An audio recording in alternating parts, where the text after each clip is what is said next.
Hello. Okay, I'm going to show you my deck. This is mostly Dungeons and Dragons, D&D, Magic the Gathering. So let's get into it. So I have my planes. We'll get those out of the way. I do have this legendary land. It's called, I don't know how to pronounce that first word, yeah, don't know how to pronounce the first word, but Seat of the Empire. It's a legendary land. Tap to add 1 mana. Channel. So if I channel it, I can pay 3. Discard this card, Seat of the Empire. It deals 4 damage to target attacking or blocking creature.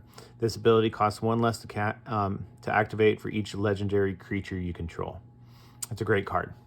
So I'm just putting it in here. I don't really have a card, a place to put this in other decks right now, so I'm going to use it in this one. Then we have, let's just get rid of all my lands first.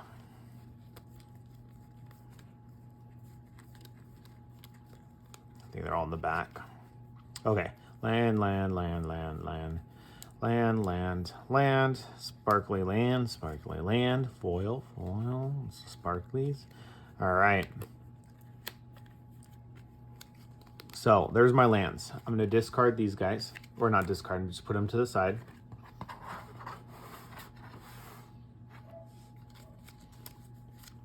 What I do want to talk about is now the depth of my Dungeon Dragons. I do have a little bit of Tamagawa in here, but for the most part, this is my first deck out of that I'm trying to build out of Dungeon Dragons. I don't have enough cards yet to quite make a full deck that I think that would work. This is kind of just a rough version. So Soul Rings, I just like them. Easy to use, efficient, 1 mana, tap for 2 mana. You can't get much better than this. Besides maybe some elf decks. or mana building decks, I guess, really. So this is a cool card. Our Recruitment Drive. Sorcery, roll a d20, 1 to 9 out of the d20, create 2 1/1 white soldier token creatures. That's so awesome. 10 to 19, create 2 white knight creature tokens, and then if you hit that mighty 20 number, create 3 2/2 white token creatures. Kind of a fun deal just to get some characters out there. We'll put these up here. Next one, Arcane Encyclopedia. So pay 3 to get this out, pay 3 to draw a card. I might try to find some better ones in this one, but I do feel like you always need a little bit of draw some cards in your deck. You hear something on watch. So it's an instant. Choose 1. Rouse the party. Creatures you control get +1/+1 on end of turn.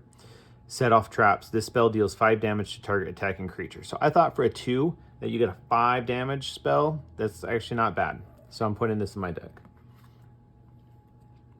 The Wandering Emperor. Okay. I don't have I haven't drawn a legendary planeswalker out of this set, so I'm using one from Kawagawa. So legendary planeswalker. Flash. As long as you have the Wandering Emperor, maybe I should bring that up more. As long as you have the Wandering Emperor enter the battlefield. This turn you may activate her loyalty ability. Anytime you could cast an instant. Put +1/+1 counter on top onto 1 target creature. It gains first strike until the end of turn. -1, create a 2/2 white samurai creature token with vigilance. And then -2 for exile target tapped creature. You gain 2 life. I think that's pretty awesome.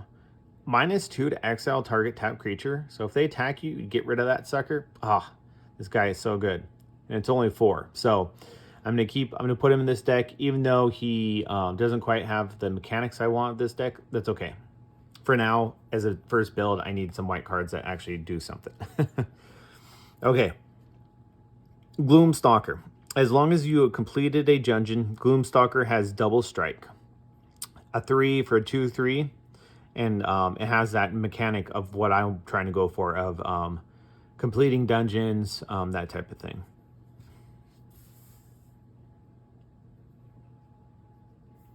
Next one, Worm Crossing Patrol. Mirrored.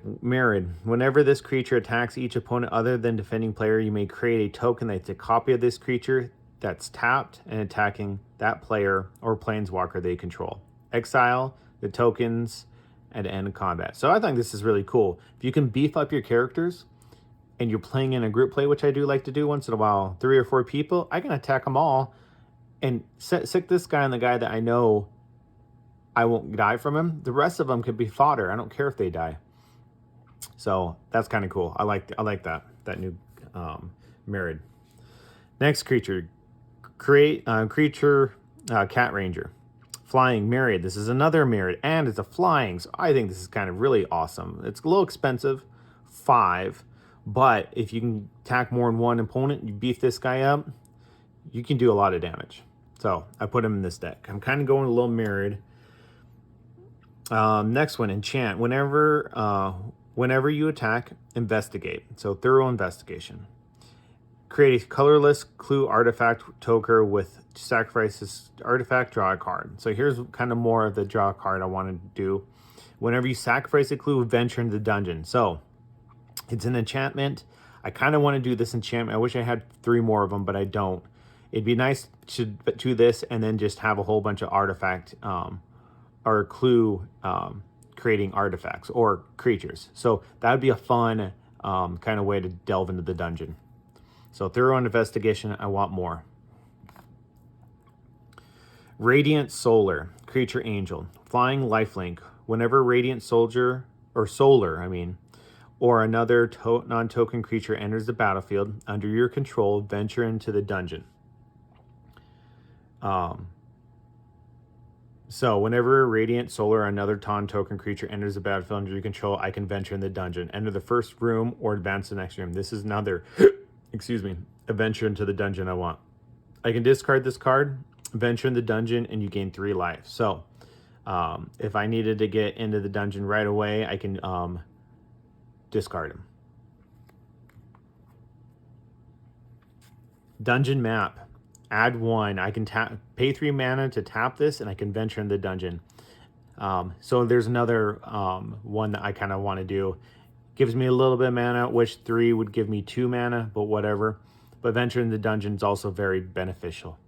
So here's another solar ring or soul ring that I like. I'm adding that so I have enough mana.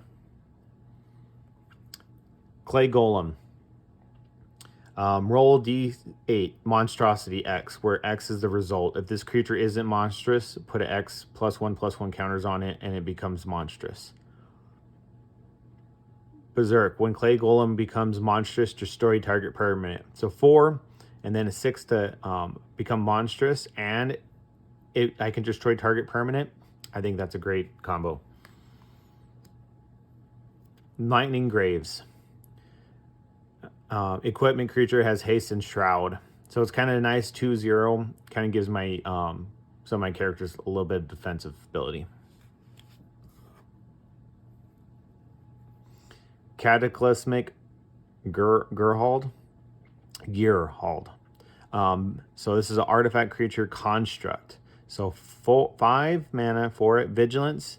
When Cataclysm enters the battlefield, each player chooses an artifact, a creature, an enchantment, and a planeswalker from among the non-land permanents they control, then sacrifices the rest. So I thought this was kind of fun, especially if I'm going against someone that does a big build and builds fast, and I need to whittle down their army if I have not been built. So this is kind of like a defensive mechanism along with a good creature. Sword of Plowshares. Instant. Exile target creature. Its controller gains life equal to its power. So it's kind of good if I had plenty of creatures and I can get rid of one and I needed that extra health, I could do that. Or I can get rid of an enemy's creature and then get some little bit of health off of it, but I get rid of a really potent creature. Especially since it's exile, which lets me bypass any defensive defend from colors or that type of thing. Sunblast Angel. Flying. When Sunblast Angel enters the battlefield, destroy all tapped creatures. It's kind of nice if the enemy just attacked that turn, I can bring this creature out. Good defensive ability too. And it's a flying. Artifact Creature Elk. Sacrifice Burnished Heart, search your library for up to 2 basic land cards, then put them into the battlefield, tap, then shuffle. If I was having a hard time getting mana, perfect character. Plus, it's a monster. So I think I really like the mechanism. Solemn Simulacrum. Artifact Creature Golem. When Solemn Simulacrum enters the battlefield, you may search your library for a basic land card, put that card under the battlefield, tap, then shuffle. When this card dies, you may draw a card. So 4, it's a creature, I get a mana, I get a land, and when it dies, I can draw a card. So I think 4 is a great trade-off for that. Eternal Dragon.